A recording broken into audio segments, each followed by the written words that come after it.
En ce qui concerne les 1000 ans, dont il est question dans la parole de Dieu, vous avez besoin de comprendre que ce sera une dernière occasion pour l'homme de se placer sous l'autorité de Dieu. Et du reste, il faut savoir que cette soumission de la part de l'homme envers Jésus-Christ, elle s'effectuera de gré ou de force pendant les 1000 ans. Donc, il est préférable que nous acceptions dès maintenant l'autorité de Christ sur notre vie, plutôt que de jouer avec le salut que Dieu nous a rendu accessible en plaçant notre confiance en Jésus-Christ, son Fils unique, venu en chair. Et cela nous demande de l'accepter dans notre vie comme notre Seigneur. Nous avons aussi besoin de comprendre que les 1000 ans seront le moment où la terre deviendra pleinement le marchepied de Dieu, en manifestant le règne de son Fils, assisté de ses disciples, qui auront pour rôle de manifester la souveraineté de Dieu. Lisons pour cela ce qui est écrit dans le livre d'Ésaïe au verset 1 et dans le chapitre 66. « Voici ce que déclare le Seigneur. Le ciel est mon trône et la terre mon marchepied. Quel genre de maison pouvez-vous donc me bâtir? Et en quel genre de lieu voulez-vous que je me fixe ?» Le Seigneur explique aussi qu'il y aura un moment d'épreuve particulière qui va durer 7 ans et qui va s'abattre sur toute la terre très bientôt. Et cela va se passer avant ces 1000 ans. Le but étant d'éprouver les cœurs de l'homme pour les emmener à ce qu'ils reconnaissent la souveraineté de Dieu. Regardons à ce sujet cette parole prophétique qui se trouve dans le livre de l'Apocalypse au chapitre 3, le verset 10. Il nous dit « Tu as gardé ma parole, tu as pris à cœur mon appel et tu m'as attendu avec patience et persévérance.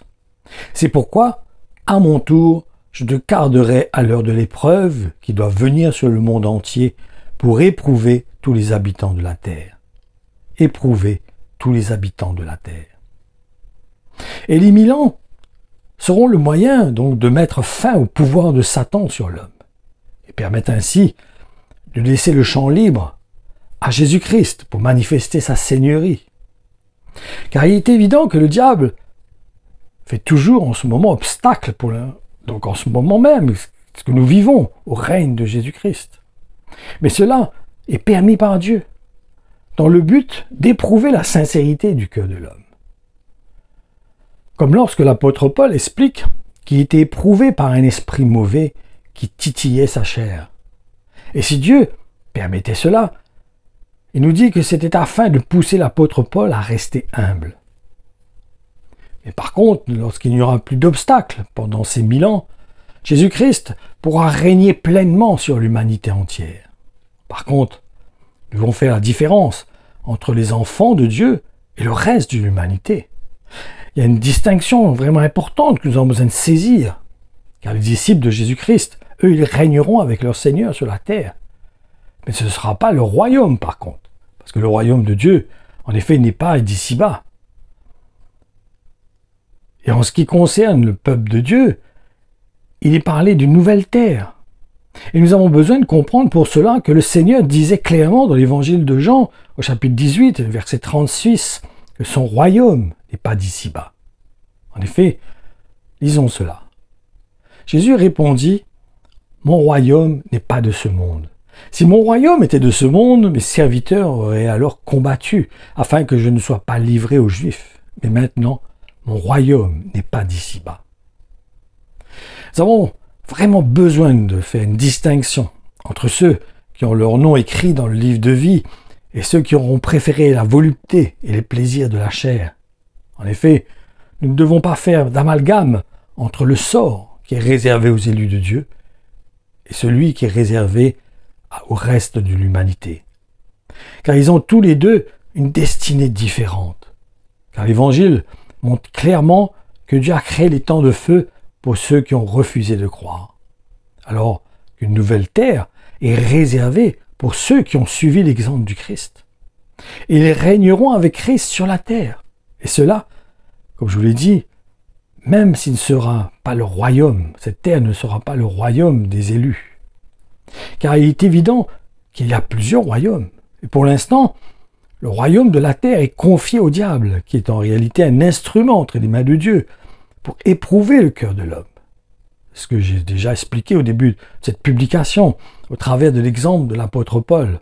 Et c'est bon justement de lire ce qu'il exprime dans ce qu'il appelle une écharpe dans sa chair. Cette parole se trouve dans sa deuxième lettre aux Corinthiens, au chapitre 12, dans les versets 7 à 9. Lisons cela. D'ailleurs, pour me garder de m'enorgueillir indûment de ces révélations extraordinaires, il m'a été donné une épreuve physique, un messager de Satan, chargé de me frapper, pour que je ne m'élève pas trop haut. J'ai bien prié le Seigneur par 3 fois de l'éloigner de moi, mais il m'a répondu, « Ma grâce est suffisante pour toi. C'est dans la faiblesse que ma puissance donne toute sa mesure. C'est pourquoi je peux mettre ma fierté avant tout dans mes infirmités et mes faiblesses, afin que la puissance du Christ vienne sur moi et fasse sa demeure en moi. » C'est pour cela que Jésus-Christ exprime que si un de nos membres nous pousse à pécher, il est préférable pour nous de le couper, plutôt que d'aller dans les temps de feu. Lisons cette parole dans l'évangile de Matthieu au chapitre 5 et le verset 30. Il nous dit, « Si c'est ta main droite qui te fait tomber dans le péché, coupe-la et jette-la au loin. Il vaut mieux pour toi perdre un de tes membres que de voir tout ton corps jeté en enfer. » Car il ne faut pas se voiler la face. Dieu n'a pas créé les temps de feu uniquement pour le diable, mais aussi pour tous ceux qui auront endurci leur cœur à la grâce de Dieu. C'est ce qui est expliqué dans le livre de l'Apocalypse, au chapitre 21, dans le verset 8. Il nous dit, quant aux lâches, aux infidèles et inconstants, aux dépravés, assassins, noceurs et adultères, aux idolâtres et adeptes des pratiques occultes, bref, à tous ceux qui s'écartent de la vérité, leur part sera l'étang ardent de feu et de soufre, qui est la seconde mort. Il y a encore le verset 14 dans le chapitre 20, ainsi que le verset 15 qui se trouve toujours dans le livre de l'Apocalypse, qui nous dit « Puis la mort elle-même et le séjour des morts furent précipités dans les temps de feu, qui est la seconde mort. On y jeta aussi tous ceux dont les noms ne furent pas trouvés inscrits dans le livre de vie. » Il est bon aussi de lire ce qui est communiqué dans l'évangile de Matthieu, dans le verset 46 au chapitre 25. Il nous dit « Et ils s'en iront au châtiment éternel, tandis que les justes entreront dans la vie éternelle. » Nous pouvons encore lire le verset 10 qui se trouve dans le livre de l'Apocalypse, au chapitre 20, où il nous dit « Le diable, leur instigateur, fut jeté dans les temps de soufre embrasé, y enjoignant la bête et le faux prophète pour subir des tourments jour et nuit pendant l'éternité. » Lisons aussi le verset 41 et 46 dans l'évangile de Matthieu, au chapitre 25. Il nous dit « Puis il se tournera vers ceux qui seront à gauche. Retirez-vous loin de moi, vous que Dieu a rejetés. Allez dans le feu éternel préparé pour le diable et ses anges. Et ils s'en iront au châtiment éternel, tandis que les justes entreront dans la vie éternelle. » C'est dans ce sens que nous avons besoin de considérer les multiples encouragements et avertissements qui nous ont été transmis dans l'Évangile. Ceci afin de nous encourager mutuellement à persévérer, car c'est le seul moyen de sauver nos âmes.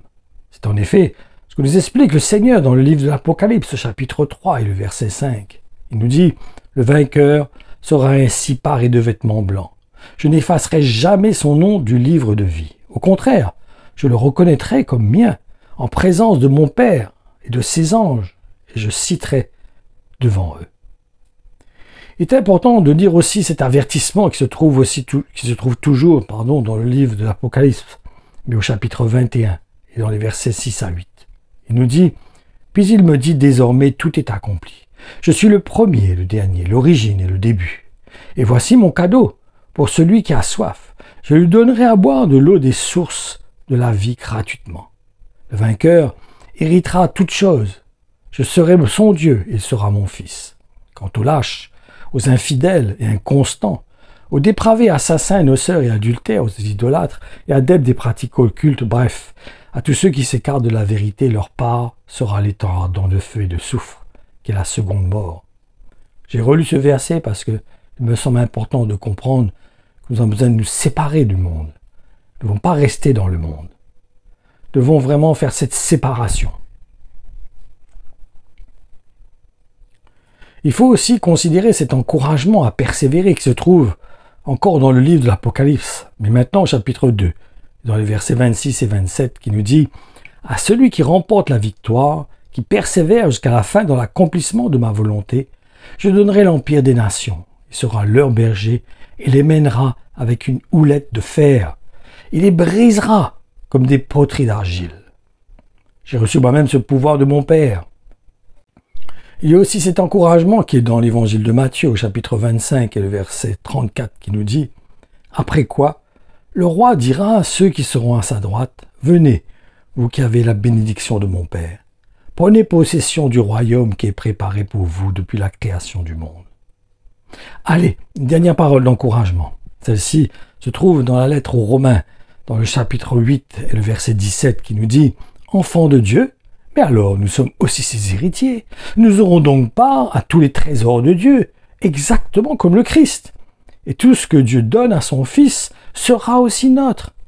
Oui, mais si maintenant nous sommes unis à lui, si nous portons ses souffrances, nous serons aussi à ses côtés, associés à sa gloire dans le monde nouveau. » Je lis cette dernière partie qui est vitale. Oui, si maintenant nous sommes unis à lui, si nous portons ses souffrances, nous serons aussi à ses côtés, associés à sa gloire dans le monde nouveau.